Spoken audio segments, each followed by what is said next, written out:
যেমন বাড়িওয়ালা তার তো তেমন কাজের বুয়া হবেই। ভিডিওটা একবার দেখেন তাহলেই বুঝতে পারবেন। আইছি আজকে কি কাম করমু? ও খালা তুমি আসছো? শুনো খালা, আজকে বেশি কাজ নাই। রান্নাঘরের গিরিগুলা মুছবা, চুলাগুলা ধুইবা, থাল বাসনগুলা ধুইবা, ঘরটা ঝাড়ু দিয়ে ঘরটা মুছবা। 1 ঘন্টা কাজ করো তো, এর চেয়ে বেশি আর করা লাগবে না। আচ্ছা খালা। খালা শুনছনি? কি খালা?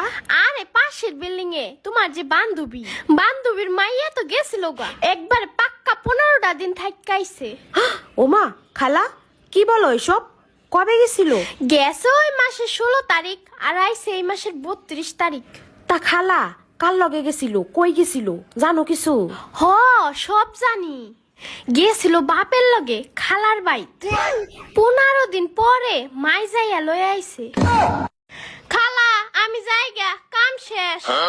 ওমা খালা, তুমি তো কিছুই করলা না, এখনো তো কাজ করতে গেলাই না। কি কও খালা? 1 ঘন্টা হয়ে গেছে না? 1 ঘন্টা বড় কত খবর নিলে আমার কাছ থেকে।